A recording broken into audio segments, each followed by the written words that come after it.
장이라고 하는 것은 대학이라고 하는 것은 삼강령 8조목을 바탕으로 해서 다시 말해서 삼강령에서 마지막 얘기하는 지어지선의 사회, 다시 말해서 지극히 선한 사회를 이루기 위한 그 방법으로서 먼저 위정자의 바로 수신의 덕을 강조한 거죠.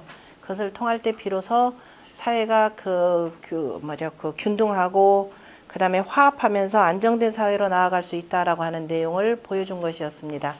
자, 그러면서 그 바깥으로만 그 이상사회를 펼쳐주는 것이 중요한 것이 아니라 항상 문제는 어디서 일어나냐면 위정자들, 이름하여서 통치자들 자체에서 일어나기 때문에 끊임없이 그 위정자들, 앞으로 천하를 통치하려고 하는 자들을 위한 끊임없는 그 심학입니다. 다시 말해서 마음을 닦도록 하는 학문이에요. 그래서 거듭거듭 강조하는 겁니다. 그것은 그 주역이 되었건 아니면은 서경이 되었건 시경이 되었건 그다음 사서가 되었건 끊임없이 그 마음을 닦아라라는 것이고, 그것이 그 중용에 들어와서는 정성성자의 성이라고 하는 것으로 그 압축이 됩니다. 그래서 지성은 무식이라 지성, 지극한 정성은 쉼이 없다라고 하는 지성 무식이라고 하는 말로 압축 요약이 되고요. 지난 시간에도 말씀드렸지만은 사서의 핵심으로 표현할 때 특히 중용 같은 경우는 정성성의 성이라고 표현했습니다. 이 말씀들이 나오는 것이 어느 날 어디서 뚝 떨어지는 것도 아니고, 그리고 자사가 썼대지만 자사의 글들의 상당 부분은 거의 대부분이 공자님 말씀을 인용해서 쓰는 겁니다. 더더욱이 중용 19장 같은 경우는 처음부터 끝까지 아예 공자님 말씀이고, 앞에서 얘기했던 천명지위 성요, 솔성지위 도요, 수도지위 교훈이라고 하는 것 자체가 이미 공자님 말씀입니다. 그래서 나머지는 이제 공자님 말씀을 바탕으로 해서 중간중간에 자사가 이제 연결고리가 되는 이런 글들을 조금 더 보충해서 쓴 것일 뿐입니다. 그리고 공자님이 무슨 말씀을 하셨다 그러면 공자님의 그 중요한 말씀도 어디서 갑자기 공자가 뚝 떨어뜨려서 이거를 그 처음으로 세상에 보인 것이 아니라 이미 어디에 나왔다 그랬어요? 이미 앞서가신 성인들이 통치를 행하시면서 이미 내셨던 말씀들입니다. 그 말씀들이 어디냐면은 이른바 서경이라고 하는 글입니다. 이 서경에 쭉 다 들어가 있어요. 들어가 있던 것을 공자가 이것을 쭉 펴서 그 다음에 이론적으로 정리해 놓은 것이 주역의 10익전이요.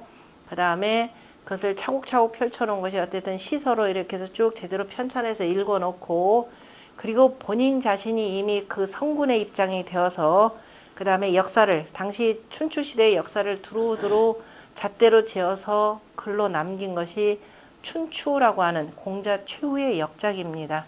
그래서 우리가 그 유학경전의 사서 삼경 가운데 뭐 하나를 이렇게 본다 그러면은 줄줄이 그 연결고리가 굉장히 많아요. 그걸 우리가 흔히 얘기해서 도맥이라 이렇게 표현하는 거죠. 도맥. 그래서 무슨 공부를 하든지 간에 맥을 잡는 것, 이거 굉장히 중요합니다. 도맥을 찾는 것. 그죠?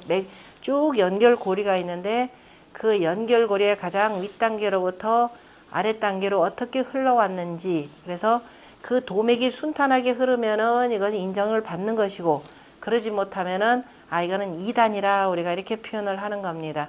여러분들이 흔히 아는 아까 성선설이라고 하는 문제와 그 다음에 훗날에 나중에 비슷한 시기 때에 순자라고 하는 사람이 주장하는 성악설, 이 두 가지를 똑같은 선상에다 오늘날 놓고 비교를 해요. 그러나 전혀 비교 대상 가치가 아닙니다. 왜냐하면은 도맥이라고 하는 입장에서 앞에서 중용의 이 얘기, 그죠? 읽어보세요, 한번. 천명지위 성이요, 솔성지위 도요, 수도지위 교훈이라고 하는 이 말씀은 중용의 자사가 되고 전국시대 초기에 해당됩니다. 이 말씀은 이미 공자가 개사전에서, 주역 개사전은 그 주역 전체의 이치를 쭉 상경과 하경이라고 두 가지로 나눠 있는데, 그거를 천지자연의 법도에 따라서 쭉 인사적으로 마름지내 놓은 글입니다. 그래서 거기에서 공자가 이미 천지자연의 이름일량지위 도라고 요렇게 순환되는 반복 순환하면서 두루두루 생장수장의 이치 또는 원형이정의 이치를 낳는 것을 도라 이렇게 표현한다 그랬죠. 그래서 지극히 도라고 하는 것은 자연스러운 도가 되는 것이고요. 인위적으로 어거지로 갖다 끌어다 붙이는 게 아닙니다. 그 속에서 나오는 선이라고 하는 것도 자연스럽게 그거를 따라 나가는 것이 선이라 그랬죠. 그래서 우리가 하늘의 덕 가운데에서 주역에 보면 원덕에 대해서요, 으뜸가는 덕에 대해서 공자가 뭐라고 했냐면 선지장이라 이렇게 표현했습니다. 선의 어른이라 라고 표현했는데 이것도 공자님 말씀이 아니에요. 이미 공자의 훨씬 이전에 그 노나라 어떤 군주 부인이 있습니다. 군주 부인이었는데 어떤 당시 대부하고 사통을 하면서 이 남자를 자기 군주로 세우려고 했던 거예요. 그래서 자기 남편이 죽고 난 뒤에 자기 아들 대신에 이 남자를 올리려고 하다가, 그러니까 목강이라고 하는 여자인데요.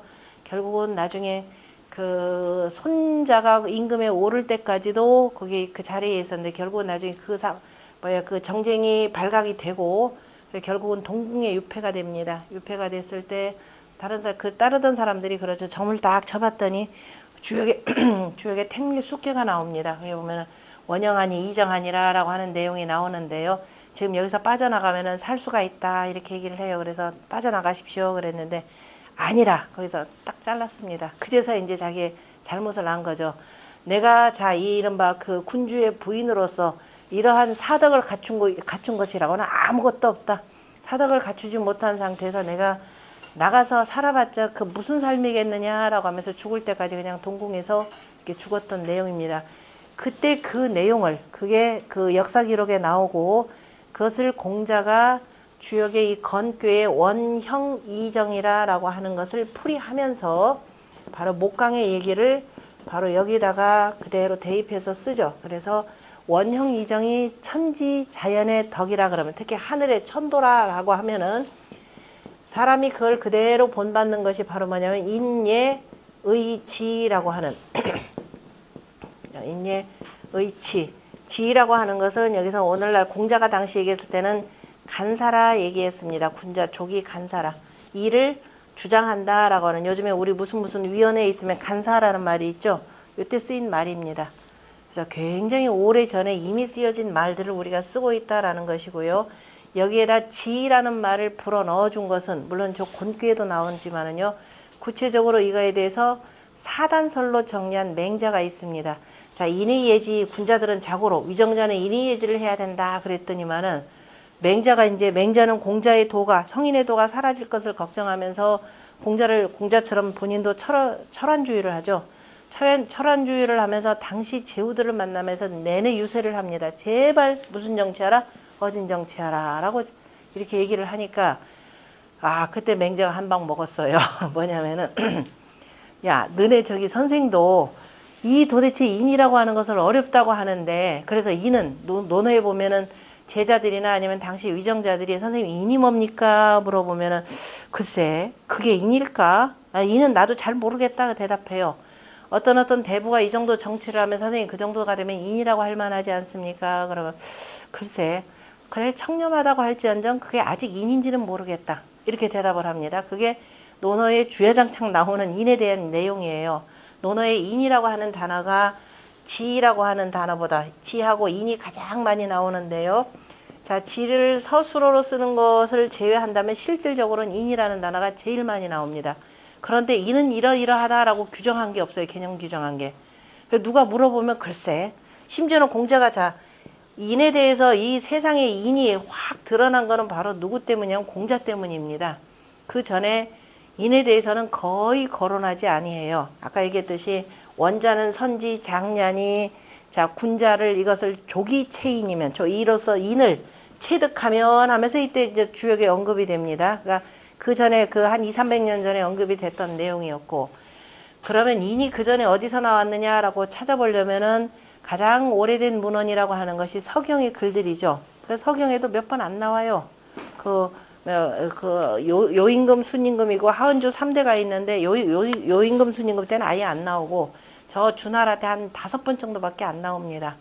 그러던 것이 공자가 주역에다가 그저 주역을 정리하면서 비로소 인이 언급이 됩니다. 거기다 현저인, 장저용 하면서 인을 드러내고 이른바 건귀에다 요 얘기를 하면서 쭉 써나가는 거죠. 그러면서 세상에다가 바로 인을 드러내신 분이 바로 공자입니다. 그래서 흔히들 그런 앞뒤 관계는 모르고 논어가 뭐냐? 그럼 공자 인의 사상을 나타냈다. 그런데 정작 논어에는 공자가 뭐냐? 인 누가 물어보면 나 모르겠다. 이렇게 대답을 하셔요. 공자가 핵심적으로 논어에서 인을 거론한 대목이 바로 이거입니다. 세상의 군자들이요. 바로 이거죠. 지어 도하고 도의 뜻을 두고 이겁니다. 도의 뜻을 두고 그 다음에 어디겠냐 덕에 근거하여서 그죠? 덕에 근거하고 그 다음에 인에 의지하여서 그죠? 인에 의지하며 그 다음에 예에서 놀아라 이렇게 됩니다. 공연히 그 주지웅님하고 오면서 여자들하고 놀지 말고 제발 좀 유에서 놀아라 예에서 놀아라. 그럼 예 그러면 요즘엔 예 그러면 다 예술을 해서 이상하게 하죠. 이 예는 그 우리가 흔히 얘기하는 뭐 이런 예술 아닙니다. 이 예는 뭐냐면 육예라 그래서요. 자 군자가 놀아야 될 예는 뭐냐 예악 사어 서수라고 하는 겁니다. 예와 자 예라고 하는 것은 기본적인 국가의 그 사람이 만날 때 필요한 그 육예가 오례가 있죠. 자 위정자로서 예라고 하는 것은 자 우리가 이제 그 결혼할 때 가례가 있고 상 치를 때 흉례가 있고 그 다음에 길례가 있고 잔치하거나 할 때 길례가 있고 그 다음에 그 군사들 훈련시킬 때 굴례가 있고 그 다음에 외교 관계하는 빌례가 있습니다. 그 예를 익혀라 이 소리예요. 그 다음에 앞선 시대에 쭉 성인들의 음악에 대해서 공부를 해야 될 것이고 그 다음에 예악 사 활속이죠. 자, 이 중용에도 사야자는 유사오 군자라 그랬습니다. 활을 쏜다고 하는 것은 군자와 비슷하니 실저 정곡이거든. 저 관역이죠. 정곡. 관역을 맞추지 못하면은 어떻게 한다? 반구저신. 내 몸을 돌이켜라 그랬습니다. 왜? 잘못한 건 다른 사람 탓이 아니죠. 보통은 우리가 잘못한다 그러면 항상 다른데 자꾸 핑계 대려고 합니다. 본인은 빠져나가려고 그래요. 자기 잘못을 분명히 인정하는 게 중요하죠. 그래서 사라는 것, 그 다음에 말몰기, 군사 훈련이기도 하지만은 집단 간에 그저 그 같이 힘을 합해서 대처하는 방법들을 공부하는 것이 자 말몰기입니다. 거기에다가 예약 사어 서수에서 서라고 하는 것인데요. 이 서는 단순히 글이 아니죠. 역사입니다. 서경이라고 하는 것입니다. 그 다음에 수라고 하는 것인데요. 셈인데 자, 이 수라고 하는 것은 국가 통치하려면 수를 모르면 안 돼가 되는 거죠. 기본적으로 책력이라고 하는 것이 있고 그 다음에 토지 측량, 토지 분배를 하려면은 이른바 부장산술법 또는 뭐 우리가 주비상경이라고 하는 황하문명권 고유의 그 수리가 있습니다. 그것이 이제 그 아주 정제돼서 나온 것이 서경에 나오는 바로 홍범이라고 하는 그 치수법에 해당되는 내용들입니다. 어쨌든 두루두루 군자가 놀려면 여기서 놀아라 이 소리예요. 그냥 괜히 그냥 너 놀러다니면 뭐 술이나 마시고 이러지 말라라고 하면서 자 이미 앞에서 도덕 정치 얘기했죠. 도덕이 여기가 이렇게 보면 도덕입니다. 앞에서 논어에서도 도지덕 제지 아니 뭐라고 그러죠? 도지덕이라 표현했었죠. 인도를 하는데 덕으로서 하고 그 다음에 제지일에 가지런히 하는데 예로서 하면은 뭐라 그랬죠? 백성들이 부끄러움을 두고 바로잡아진다라고 하는 내용입니다. 어디를 가든지 전부 다 이 방식으로 통합니다. 그래서 다 도를 근거를 두고 그래서 그 도를 따라서 제일 먼저 나오는 것을 바로 선의 어른이라고 했고 공자가 그것을 인이라 이렇게 표현하는 겁니다. 인했고 그 다음에 형통하다라고 하는 거 모든 만물들이 다 드러나서 자기가 갖고 있는 거 다 펼쳐 보였죠. 하늘이 이렇게 해줬기 때문에 그에 대해서 우리가 하늘과 땅에 대해서 그리고 조상에 대해서 제사를 올리는 것이 바로 이게 기본적인 예입니다. 예라고 하는 것은 그러니까 서로 내가 무슨 일에 대해서 공을 그저 그 업적을 이뤘다 하더라도 내가 잘해서라고 한 것이 아니라 뭐예요? 하늘이 돕고 땅이 돕고 조상이 도와서 그리고 백성들이 도왔기 때문에 이루었다라고 하는 겁니다. 그래서 예라고 하는 것은 스스로를 낮추는 것이라 이렇게 표현하는 거죠. 낮추면 낮출수록 어떻게 돼요? 오히려 더 빛나고 더 높아지죠. 그렇잖아도 저 높은 자리에 있는 사람은 그렇잖아도 높은 자리에 있어서 어려운 데다가 거기다 나 잘났다 하고 자꾸 재보세요. 겉으로는 가서 인사할지언정 여러분들 속으로 어때요? 지가 무슨 얼마 잘나면 얼마나 잘났다고 이렇게 될 거 아닙니까? 그런데 정말 그 위에 있는 사람이 모든 일을 참 잘해놓고도 여러분들 덕이 아니면 진정으로 이렇게 해보세요. 자기를 낮추고 그럼 여러분들이 날로 더 공경을 할 것입니다. 바로 그거예요. 그래서 예라는 것은 스스로 낮추는 것이지만 실질적으로 더 높아지는 것이라 라고 하는 것이고요. 그 다음에 가을의 덕은 바로 이덕입니다. 그래서 이른바 열매를 맺는 거예요. 그래서 열매를 맺는 것이기 때문에 자, 이 열매 맺어서 다 이루어지는 것을 자 앞에서 뭐라고 하냐면 이미 뭐라고 했죠? 이름 일량지 도요 계지자 선이요 성지자 성이라 그랬죠. 그래서 이루어져서 나온 것이고, 그래서 그 성품이 되는 것이고, 그 다음에 사덕으로 표현하면 자 모든 알곡이 다 익어서 모든 만물들을 다 이롭게 하는, 그래서 이덕으로 표현하고, 겨울이라고 하는 것은 이제 실은 사람이 농사짓는 농경사회에서 쉴 수 있는 때가 바로 여기죠. 요때입니다. 요때는 뭐 움직이는 것도 아니고, 그래서 정고하게 바르게 자기 자리를 지킬 뿐입니다. 있으면서 자 군자한테 모처럼의 이때가 뭐냐면 휴식 기간이에요. 방학 기간이죠. 이럴 때 뭐 하느냐? 공부하는 거죠. 자, 공부는 언제예요? 여러분들 독서의 계절에서 독서의 계절 언제라 그래요? 가을 독서 많이 하세요? 가을 독서한다는 사람이 있으면 그 사람이 약간 이상한 사람일 겁니다. 독서의 계절 그거 누가 만들어냈겠어요? 네, 출판업자들이 만들었죠. 세상에 천하의 책 안 팔릴 때가 이때잖아요. 자, 우리가 실제 농경사회에서는 무지무지 바쁜 때죠. 봄과 더불어서 가을은 정신없이 바쁜 때입니다. 이게 무슨 글 공부하는 때예요? 옛날에 학생들이 서당에서 공부하더라도 방학 때가 언제예요? 요때 방학이에요. 가서 부모님 일손 도와줘라.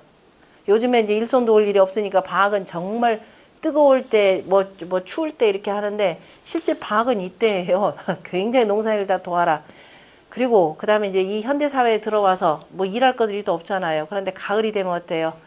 산천이 얼마나 또 아름답습니까? 놀러가기 바빠요. 세상 책 안 팔릴 때입니다. 그래서 궁여지책으로 내놓은 것이 가을은 독서의 계절하고 외쳐 부르죠. 책 절대로 안 팔립니다. 공부하는 때는 언제냐? 이거죠. 할 일 없을 때. 정말 할 일 없는 거죠. 그리고 모든 것이 다 안다라고 하는 걸 나중에 이제 여기다 붙이는 건데요. 맹자가 이걸 보면서 여기다 사단서를 얘기하잖아요. 아까 지금 인에 대해서 물어봤더니 당시 제후들이 뭐라고 하냐. 야, 그 너네 당신이 섬기는 그 공선생도 그거 모르는 일이다. 그런데 뭐 우리 보고 인을 하라고 라고 이렇게 얘기를 하죠. 그래서 한 대 딱 맞죠. 맹자가. 아차 그렇구나. 그 얼마나 또 머리 잘 돌아가는 맹자입니까. 야, 너 사람은 그지 아니 인이 아니라도 야 누가 보면 불쌍하지 않냐. 측은지신 그죠. 측은한 마음이 일어나지 않느냐. 누구나 다 측은한 마음이 일어난다. 이를테면 얘가 그거입니다. 어떤 작은 어린 아이가 아무것도 모르고 걸어다닐 줄도 모르고 엉금엉금 기는 아이가 그냥 놔두면 옛날에는 우물에 이게 둔덕 없는 데가 많잖아요. 그죠? 그냥 놔두면 쟤는 아무것도 모르고 저기 빠질 것이다. 우물에 빠져 죽을 텐데 그때 저기 있던 사람의 아이고 저를 넣었잖아. 아이고 불쌍해 하는 마음이 나도 모르게 가서 어떻게 돼요? 애를 콱 잡아주는 거죠. 그게 측은지심이라 그랬습니다. 그 마음이 내 마음속에서 그저 아이고 저를 넣었잖아. 그저 참아하지 못하는 마음. 아이고 불쌍해라 하는 마음. 만약에 그걸 구하는 순간에 어머 제가 저 이 동네에 뭐 3대 독자의 누구누구의 아들이라지 쟤를 구해주면은 내가 뭐 한참 톡톡이 뭘 받겠지 이러고 구해주나요? 아니죠. 저 어린 나이 구해줬다고 해서 내가 용감한 시민상 받을까 봐 구해주나요? 아니란 말이에요. 그죠? 나도 모르게 아이고 저를 넣었잖아 하는 마음. 그거를 뭐라고 하냐면 불인지심인데요. 요즘에는 강아지한테 이렇게 하니까 맹자가 그래서 불인지심 그랬습니다. 사람을 참아, 그러니까 참는다 하니까 그대로 우리말로 표현하면 참아하지 못한다라는 겁니다. 어떻게 사람이 참아? 또 그런 마음이자. 그래서 불인지심. 바로 이 마음을 발동해서 이겁니다. 그 마음이 발동되는 것인데 그 가운데 하나가 그 가운데나 아이고 저를 어쩌나 아이고 불쌍해라 라고 하는 측은지심. 이 마음이 있지 않습니까? 그랬어요. 왜냐하면은 맹자가 이 얘기를 할 때 재선왕이 있었는데요. 재선왕이 무슨 일이 있었냐면 당 위에서 이제 그 책을 하나 읽고 있었는데 갑자기 당 밑으로 누가 소를 한 마리를 끌고 가는 거예요. 소가 그냥 슬프게 울면 소도 저 죽을 줄 알면 눈물 흘리죠. 소리도 굉장히 슬프고 그래서 슬프게 울고 가기를 해서 왜 그러느냐 그랬더니 얘 흔종의 일을 하러 갑니다. 흔종이라는 건 옛날에 이제 종을 만들고 국가에서 무슨 일 알리려면 마을 어귀나 어디다 두고 종을 치잖아요. 그죠? 그래서 종을 다 만들고 종에 가끔 보면 이제 이 갈라지기도 하고 하니까 겸사겸사 이제 그 뭐라고 하나요? 예를 올리는 제를 지내는데요. 그때 희생을 잡습니다. 그죠? 소를 죽여가지고 거기다 피를 바르고, 그죠? 피를 바르면서 이제 그 예를 지내는데, 그래서 흔종의 예를 하기 위해서 가는 겁니다. 그러니까 소가 저 죽는 줄 알고 막 울었단 말이에요. 그래서 아이고 불쌍해라. 재선왕이 그래서 아이고 불쌍해라 그러면서 뭐라고 했느냐면요. 뭐라고 그랬겠어요? 야 불쌍하다. 다른 걸로 바꿔라. 양으로 바꿔줘라 그랬습니다. 예, 이양여고 잘하시네요. 이양여고 바로 이겁니다. 이 소리를 들었어요. 그러니까 이제 이렇게 해서 본인은 이제 잊어버렸겠죠. 뭐 지도자 워낙 세상 일 바쁘니까. 그리고 이제 바꿔줬더니 그 다음에 어떻게 됐느냐. 맹자가 이제 그 소리를 들었죠. 그래서 군주 이제 면회 이제 아련 신청해서 이제 아련을 합니다. 이런 일이 있었다죠. 그러니까 뭐라고 했냐. 에이 뭘 그런 일 가지고 이제 자기 칭찬하는 줄 알고 에이 뭘 그런 일 가지고요. 그랬더니 못 알아들으니까 그런데요. 세상에는 당신을 보고 째째하다 그럽니다. 애낀다, 아낀다, 애라고 사랑한다. 그죠? 소를 사랑했다 이렇게 표현해요. 아낀다고 하더라 그래요. 뭐 본인이 못 알아듣죠. 왜냐면 에이 그럴 리가 있나요? 우리 제 나라가 얼마나 부자 나라인데 춘추시대 당시에 전국시대 당시에 최고의 부자의 나라죠. 왜냐하면은 황해안에서 나는 소금, 바닷물산들 그 다음에 화학유역에는 어마어마하게 풍족한 그 농산물들 하면서 당시 최고의 부유국가이기 때문에 제 나라가 천하를 통일할 줄 알았거든요. 그랬더니 에이 제가 째째하게 그럴 리가 있나요?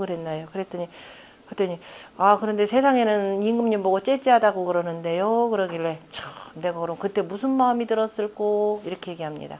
그럴 때 맹자가 탁 집어주죠. 불인지심입니다 라고 참아하지 못하는 마음.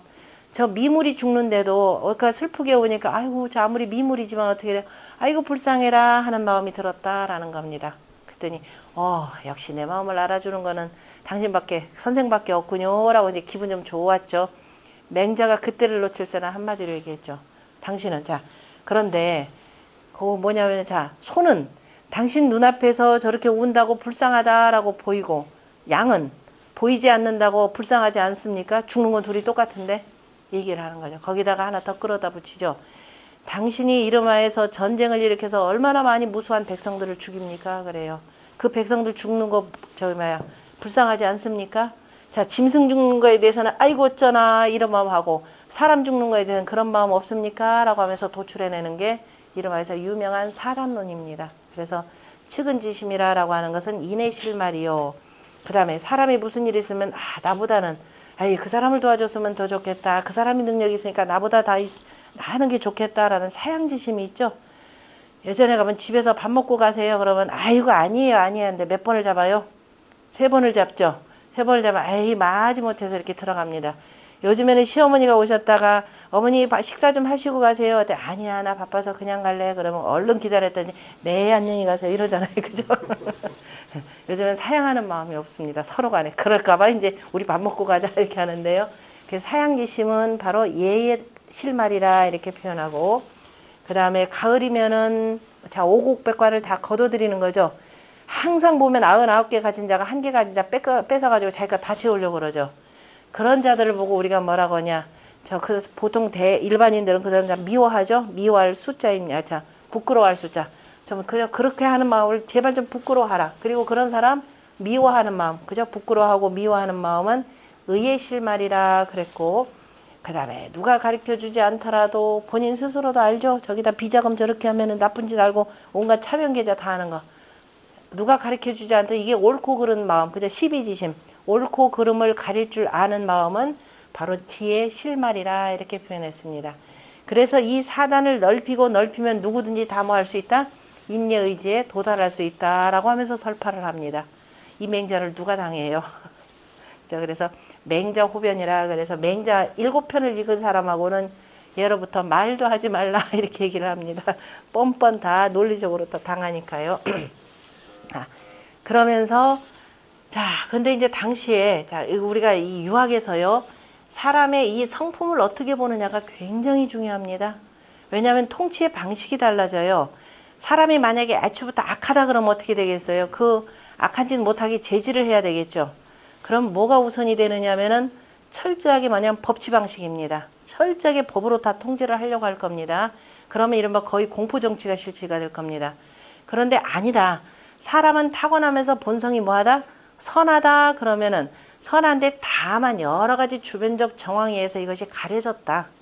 그러면 가려졌다 그러면 그 가려진 것을 어떻게 되죠? 좀 깨끗하게 청소를 해야 되죠. 이를테면 저 유리가 맑은 유리인데 맑으면 바깥이 환하게 잘 들여다 보이는데 자연의 아름다운 경관이 잘 보이는데 오랫동안 청소를 안 해서 저희가 뭐가 잔뜩 끼었어요. 그럼 잘 보려면 여러분들 어떻게 하면 돼요? 깨끗하게 청소하면 되죠. 깨끗하게 청소해 주면 됩니다. 그럼 마음이 맑아집니다. 그 깨끗하게 청소해 주는 걸 뭐라고 하느냐면은 우리가 가르침, 다시 말해서 형벌로 하는 것이 아니라 교화를 우선으로 합니다. 그러니까 자꾸 이렇게 학교를 열어가지고 가르치는 정치를 더 먼저 합니다. 가르치고 사람이라는 이러이러하다라고 단순히 또 가르쳐서도 또 안 되죠. 배는 고파 죽겠는데 뭐 일륜도도 거의 다 백날 찾으면 뭐해요. 내 부모가 굶어 죽고 내 부모가 저 맨날 쓰레기나 치우러 이러고 돌아다니고 나이 80 되는데도 자식 도움이 없어가지고 내가 못 벌으니까 맨날 리어카 끌고 다니는데 거기다 효하라 그러면 효를 뭘로 해요? 그죠? 그래서 이 교화의 가장 중요한 것은 바로 뭐냐면요. 기본적으로 백성들 먹고 살고 하는 이 방법, 최소한 뭐냐면 의식주 문제 해결해 주는 겁니다. 자, 옛날 성인이 다스리던 시제의 의식주 문제 해보세요. 먹는 문제 기본적으로 해결되죠. 그게 뭐냐, 어제 얘기했던 정전법이었죠. 정전법 이 제도로 하기 때문에 최소한 자 먹는 문제 해결됩니다. 그 다음에 옷 당연히 이 속에 해결돼요. 의식이라는 문제 해결되고 주는 어때요? 주 국가가 기본적으로 다 제공해 주죠. 의식주 문제에 대해서 별로 걱정할 일이 없었습니다. 다만 흉년이 들거나 할 때 이때 문제가 좀 되죠. 그리고 이제 포악한 문주가 나왔을 때 바로 의과 식이라고 하는 문제가 조금 문제가 됩니다. 주 문제는 걱정할 일이 하나도 없죠. 요즘은 어땠던가요? 요즘엔 옛날 사람들이 별로 걱정하는 요 문제가 제일 심각하죠. 서울에 있는 아파트 한 19평짜리 20몇 평짜리가 뭐 30매, 10매덕 이렇게 한다니 월급 여러분들 몇 년 모아야 이 집 살 수 있어요? 아무것도 먹지도 않고, 그죠? 이게 보통 심각한 문제가 아닙니다. 이게 원래 국가가 다 개입해야 되는데 우리나라 어떻게 국가가 개입만 했다 그러면 집값은 날로 더 뛰죠. 이게 근본 대책 없이 자꾸 옆에서 그저 이 한 귀퉁이에서만 자꾸 쳐나가서 생기는 문제입니다. 여기서 친다 그러면 어디로 튀어나가요? 저쪽으로 튀어나가죠. 그래서 문제 해결 자체가 오히려 전혀 안 되더라라는 건데요. 옛날 통치라고 하는 걸 이렇게 해서 통합적으로 봅니다. 사람은 기본적으로 선하다. 그래서 뭐한다? 그 선하다라고 하는 건 바로 여기서 나오는 거죠. 자, 여기서 이제 요렇게 표현을 하면서 성품이 있고, 그래서 사람은 그 성품을 따라서 그대로 가는 걸 도라고 하고, 도는 따라만 가면 되죠. 그 사람이 도를 한다 그러면서 어떻게 돼요? 사람을 멀리하면 그건 도가 아니라라고 중용해서 그랬습니다. 우리 흔히 도 닦는다 그러면 어디로 가요? 산으로 가죠. 그건 유학의 도는 아닙니다. 다른 도를 닦는 거지. 다른 종교의 도지. 유학의 도는 사람과의 거리가 멀지 않다 그랬죠. 사람이 도를 한다 그러면서 도를 멀리하면 이거는 비도라. 도가 아니라라고 하는 것이 중용 3장에 나오는 내용입니다. 가리가 도와의 거리. 이게 멀어지면은 도가 아니라라는 말인데요. 그래서 요 내용들을 종합해서 주역과 그 다음에 중용에 나온 이 말씀을 종합해서 공자가 전국시대 당시에 극악무도한 이 정치들이죠. 오로지 전쟁을 통해서 땅을 빼앗고 자기네들 부국강명책을 취하는 이 군주들한테 야, 사람은 그렇게 악하지 않다, 선하다. 먼저 교화를 우선으로 하라라고 하는 것을 가르치는 겁니다. 그래서 그때 맹자가 얘기한 것이 바로 성선입니다. 모든 사람의 성품은 기본적으로 선하다 이렇게 표현한 내용이죠. 이것이 성선입니다. 그러니까 애초부터 착하다 이 개념이 아니라 이미 도에 따라서 이렇게 표현된 내용이 성선입니다. 악이라라고 하는 개념은 전혀 달라요. 그 다음부터는. 그래서 보일래 여러 하기 때문에 옛날 요순시대 때부터 적어도 500인 이상이 되는 그 마을이라면 반드시 뭘 세운다? 학교를 세워서 가르치는 겁니다. 그래서 학교라는 것이 나오고요. 점심 먹으니까 이제 조금 졸리시기 시작할 겁니다. 학교가 나오고.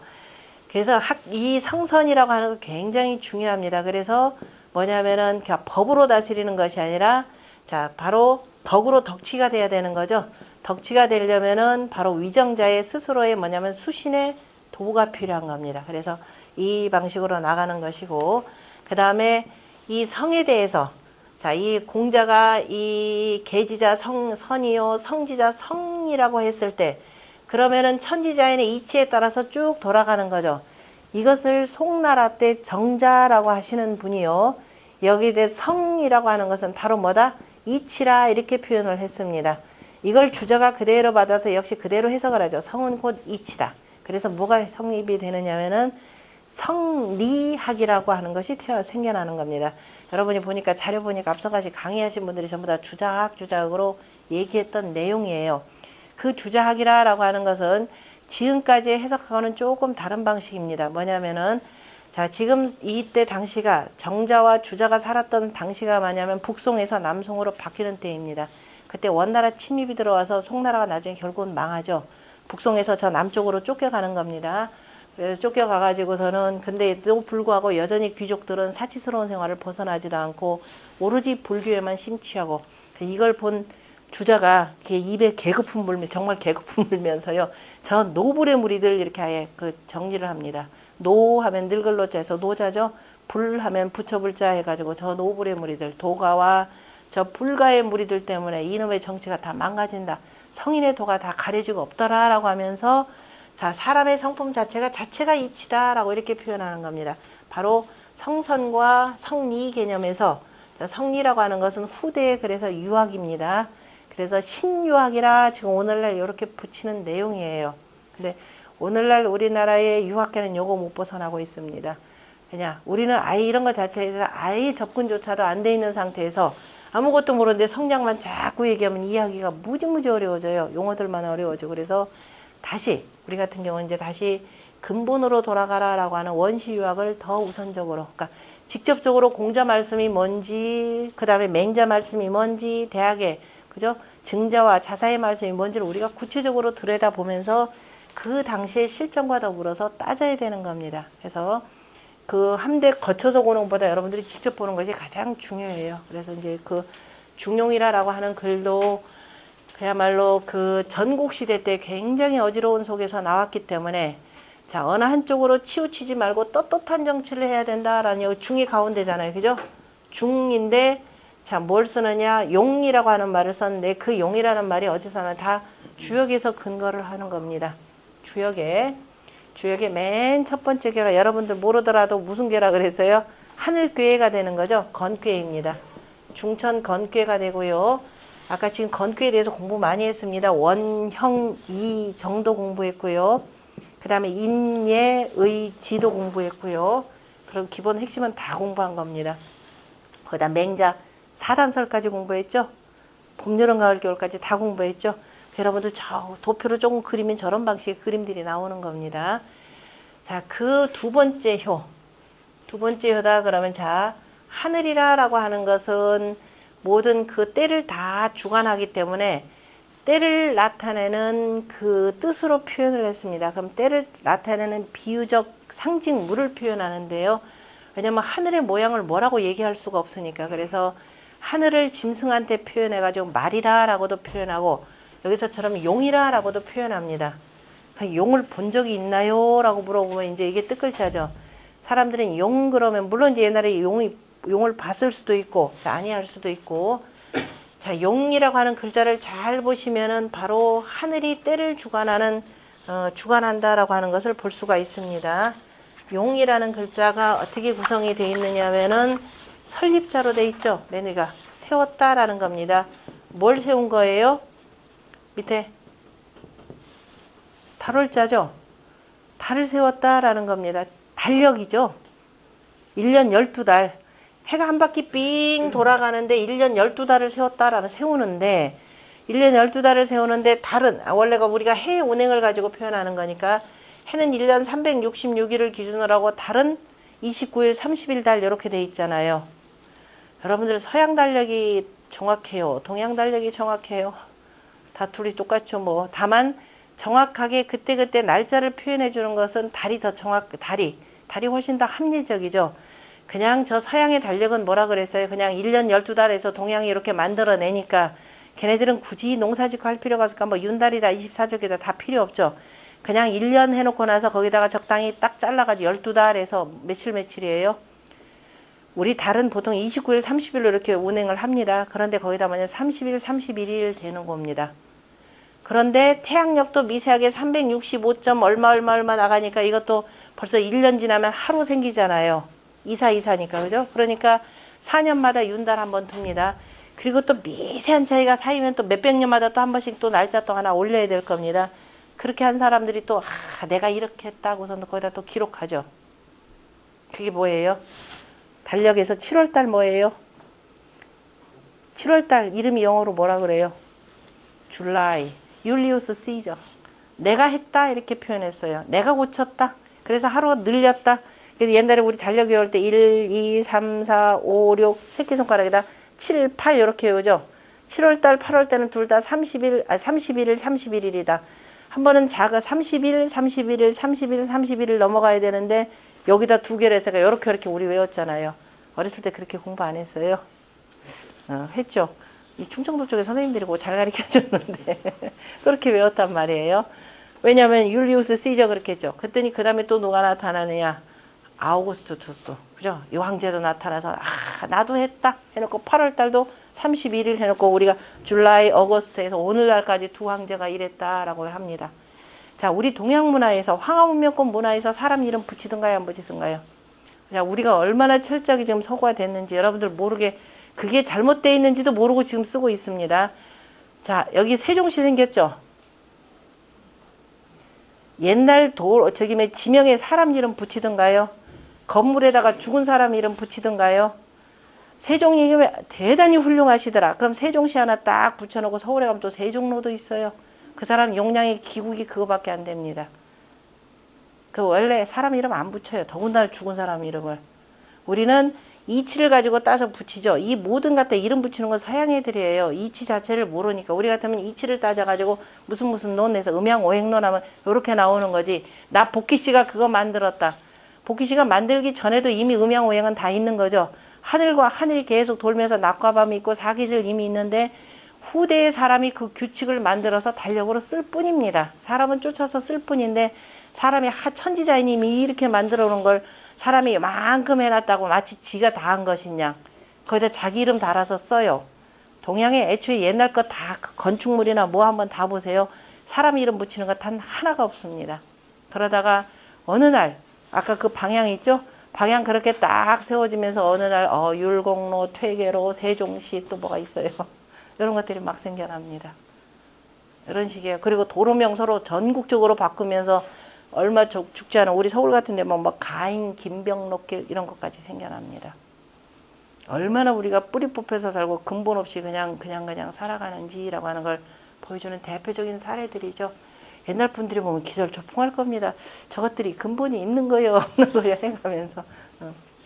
그래서 용이라고 이렇게 되고, 자, 우리가 글자로 쓸 때는 보통 이렇게 씁니다. 그러나 이거 분석해 보면은요, 전복이라라고 하는 자, 중을 잡는 것이요. 그 다음에 몸기자에다가, 그래서 적어도 3년에 한 번, 8년에 3번, 이렇게 윤달을 둔다라고 하는 윤법의 원리가 바로 용입니다. 다시 말해서, 하늘의 여러 가지 조화에 의해서 모든 책력의 이론이 생겨나는 거죠. 그래서 용이라고 하는 것에다 비유를 해놓고요. 하늘을 전부 다 뭐냐면 용이라 표현합니다. 그래서 첫 번째 회는 잠용이니 물용이라고 해서 잠겨있는 용이니 쓰지 말라 그랬고, 두 번째는 혈용대전 이견대인이라 나타난 용이 이렇게 표현했습니다. 혈용대전은 나타난 용이 볼견자가 되는데 이 나타났다 그러면은 다섯 번째는 임금을 만나야 되기 때문에 그래서 임금을 뵙다라는 뜻에서 혈용제전이라고 표현하죠. 앞에 전자 공부했죠. 단순히 밭이 아니라 뭐다? 가운데라라는 뜻입니다. 자, 여기 두 번째 요가 되니까 우리 괴는 기본적으로 삼획괴를 중심으로 쓴다 그랬죠. 요거는 대한민국 사람이라면 더군다나 여기 계신 분들은 알아야죠. 왜? 태극기 써먹고 있으니까. 태극기에 자, 기본적으로 소성괴니까 가운데를 중요시 여깁니다. 그래서 가운데 있다라는 뜻이에요. 그래서 전이라 이렇게 표현합니다.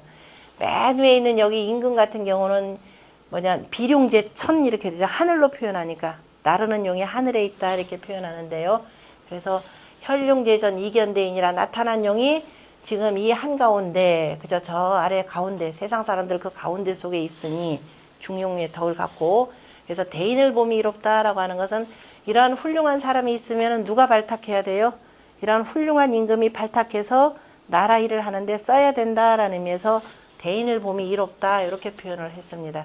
이로운데 실은 저 자리에 낮게는 있지만은 이 사람이야말로 임금의 덕을 갖춘 사람이라 공자가 이렇게 해석을 했습니다. 요거에 대해서 중요하니까 다시 한번 또 설명을 하면서 자, 용의 덕이 있으면서 이렇게 되어 있습니다. 용의 덕이면서도 정중자라 정의 가운데 한 사람이라 이렇게 표현했습니다. 왜냐하면은 원래 이거 밑에서부터 두 번째 자리는 두 번째는 음에 해당되니까 음이 와야 되는데 양이 왔으니까 여기서는 다섯 번째 양자리에 양이 오면은 가운데 했고 바르다 그래서 중정 그러는데요. 여기는 가운데, 그죠? 자기 자리는 아닌데, 그런데, 자, 가운데 했기 때문에 정의 가운데 했다라고 해서 정의라는 부사로 해석합니다. 정의 가운데 했으니, 자, 정의 가운데 했다라고 하면, 자, 굳세면서도 정의 가운데 했으니까 그걸 공자가 뭐라고 표현했냐면 다시 용덩이 정중자연이라고 풀이를 하면서 용언지신하면이라는 말을 씁니다. 자, 떳떳한 말을, 자, 용 그러면 떳떳하다 또는 우리가 용렬하다라는 말도 쓰죠. 떳떳한 데서부터 한 단계 좀 떨어지면 용렬한 사람 할 때 요 글자로 씁니다. 그래서 떳떳한 말이라, 아무리 말이 떳떳하지만은 말이라는 건 어떻게 돼요? 많이는 바람직하지 못하죠. 아무리 떳떳한 말이라도 함부로 그저 가볍게 얘기하지 않고 참 믿음직스럽게 하고, 그 다음에 용행지근, 내 행동이 아무리 떳떳하다 하더라도 그래도 혹여 실수하지 않을까 하면서 늘 삼가면은, 그죠? 삼가면서 한사존기성이라 그랬습니다. 막을 한자, 항상 사특함을 막고, 자, 권력 있어 보세요. 별의별 사람들 다 달라붙죠. 그래서 늘 사특함을 막고 그 정성을 보존하여 그랬습니다. 정성을 보존하며, 그 다음에 선세히 불벌하며, 내가 세상을 참 착하게 하여도, 세상을 참 그저 착하게 잘 계도하여도, 아, 그거 내 공이라고 자랑하지 않고, 버리다 하면 자랑한다라는 뜻입니다. 내가 했다라는 것이 아니라 누가 했다고 해야 돼요? 내 윗사람이, 그죠? 자, 이른바 윗사람의 덕으로 내가 이렇게 했다라는 거지, 그 자랑하는 거 아니라 그랬습니다. 선생님, 요즘에는요, 자기 자랑하는 시대인데요. 별로 바람직하지는 못합니다. 그러니까 선세히 불벌하며, 불벌하니, 이 사람이 덕이 넓어서 이겁니다. 덕이 넓어서 천하를 다 교화한다. 라서 바로 덕화하는 사람입니다. 비록 자리는 없더라도 충분히 천하를 덕화하는 사람이라 이렇게 표현했죠. 바로 여기에서 중용이라라고 하는 제호를 뽑아냈습니다. 용덕, 그저 임금의 덕을 갖추고 있으면서도 그 다음에 그러나 자리는 아래한 거죠. 그래서 정이 가운데 하는 사람, 어느 한쪽으로 치우치지 않는다라는 중이고요. 그 다음에 항상 떳떳하다라는 겁니다. 중용이라는 거죠. 가운데 하면서 늘 떳떳이 하는 사람이다. 그래서 중용이라 이렇게 붙여놓고요. 그런데 정작 안에 들어가서 중용을 해석하지 않고 중화라고 해석한다 그랬죠. 아까 중이라고 하는 것은 그래서 중용 자체에서 중야자는 천하지 대본이요. 그죠? 천하의 큰 근본이 되고, 화야자는 천하지 달도라라고 한 표현이 있었습니다. 그죠? 천하에 두루두루 통하는 도라 이렇게 표현을 했습니다. 그럼 화하고 중하고, 그죠? 용하고의 관계는 뭐냐? 화라고 하는 것은 화합하는 것이고, 이것이 구체적으로 드러나서 쓰이는 것은 용입니다. 그러니까 체의 표현이고 바로 용이다. 내 몸이 스스로가 그저 화를 딱 체득을 하면은 어떤 경우든지 간에 다 기본적으로 떳떳하다. 사특하게 뭐 나 홀로 이익을 취하는 일은 없다. 이런 뜻으로 쓰인 것이 바로 중용의 의미입니다. 그러니까 중용이랄 공부를 하면서 내가 주역의 이 내용을 모른다. 그런 것도 안 되죠. 그래서 여기에 공자가 이미 다 표현을 해놨듯이 중용의 덕을 갖추어야 내가 높은 벼슬자리에 나가도 뭐예요? 뒤로 딴 일 하는 일 없기가 되는 거죠. 그래서 항상 그 정성을 보존할 수 있다. 그래서 중용의 가장 핵심적인 용어가 뭐라 그랬어요? 아까 지성이라 그랬죠. 지극한 정성. 정성성자 하나입니다. 지성여식이라. 지성여식. 지성은 신과 같다. 지성은 무식이라. 쉼이 없다. 이렇게 표현을 한 내용입니다. 그 다음에는 그래서 우리나라 옛날에 어머니들 보면은 치성 드린다 그러죠. 이거 지성이다 하면 지극한 정성인데, 어제도 경물 치지하면서도 설명드렸을 겁니다. 그런데 우리는 치성 드린다 그래요. 지극한 정성은 바로 뭐냐면 이건 바로 하늘입니다. 하늘을 가리킬 때 이렇게 표현하고, 그래서 성은 정성스러우면 밝고 또 밝으면 정성스러워진다라고 표현했고요. 그 다음은 해놓고, 자, 이것이 이제 가장 으뜸가는 정성이 되고, 그 다음은 해놓고 그 다음에 자사가 말하면 치곡이라 이렇게 표현했습니다. 곡진함을 이룬다. 이 곡진함을 이룬다라는 이 말하고 지성하고 합쳐가지고 후대 민간에서는 뭐냐, 우리 치성 드린다 이렇게 얘기를 합니다. 그래서 열심히 치성을 드리고 비나이다 삼신할머니께 비나이다 그러면서 집안에 해를 얻게 해주시고 요게 발달되는 거예요. 그러니까 민간 풍속이라고 하는 것도 다 유학경전 속에서 이렇게 해서 다 번져서 나갔다라고 하는 것을 보여주고요.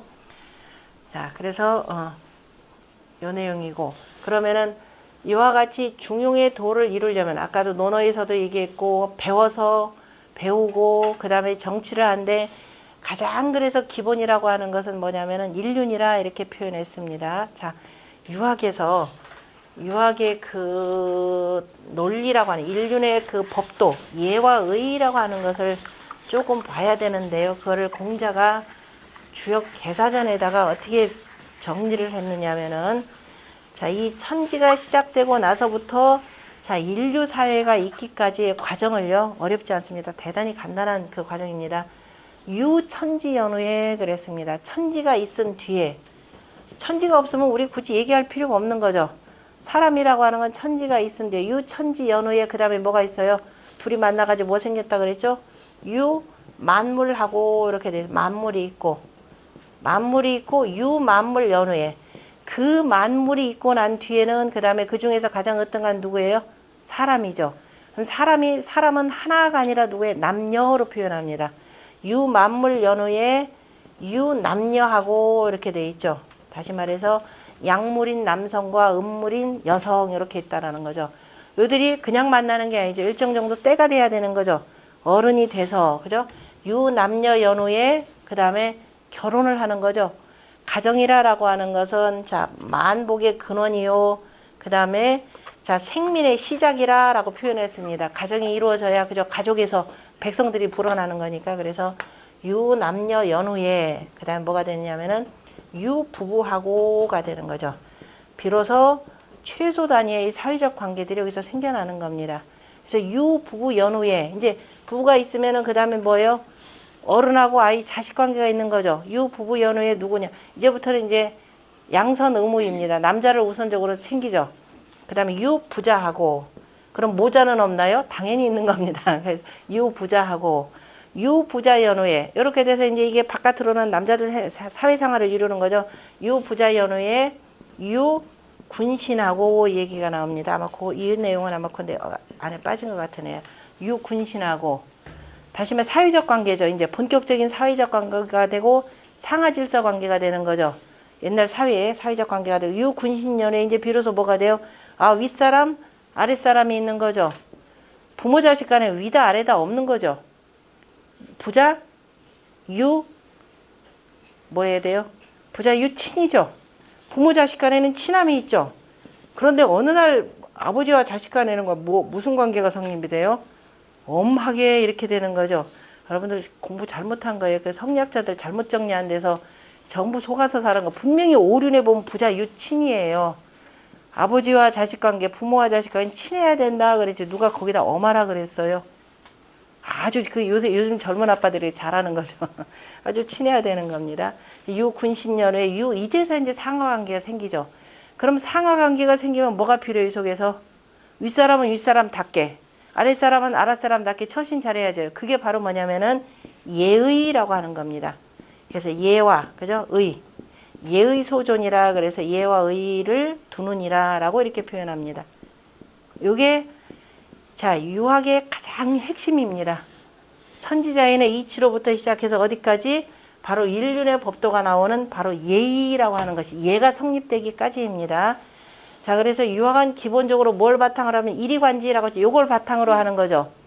기본적으로 군자는 인의를 바탕으로 해서 이것이 표출되는 것은 뭘로서 표출된다?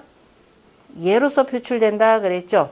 예로서 표출되는 것이고, 그래서 이 관계를 잘 알려면 뭘 해야 된다? 알아야 된다 그랬죠. 그래서 논어에서 맨 처음에 학이 시습지면 불력 열화로부터 시작해서 그리고 나서 남들이 나를 알아주지 아니해도 군자, 그죠?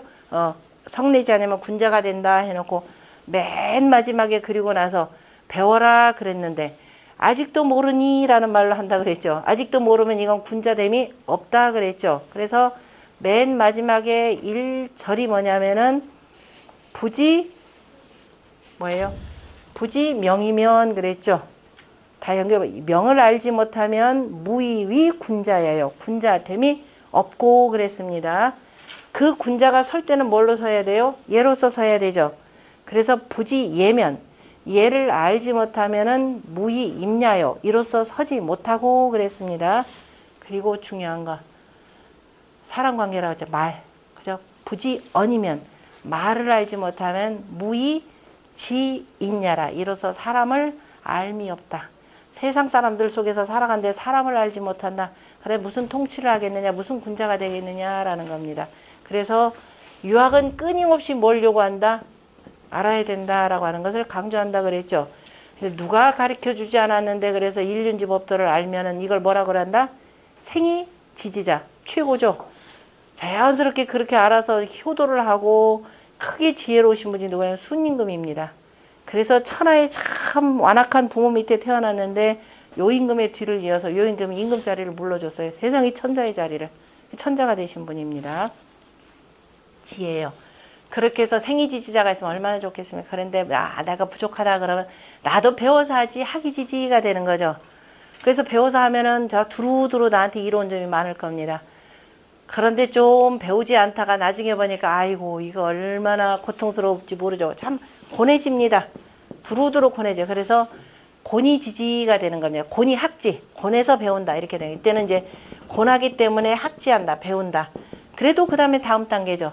고난데도 불학자, 백성들이 저런 하치에서 이건 아예 군자로도 여기지 않는다 이렇게 표현했습니다. 그래서 끊임없이 지하고 배우는 것을 강조하는 것이 유학입니다. 자, 요 얘기는 10분, 5분 쉬었다 그 다음 하겠습니다.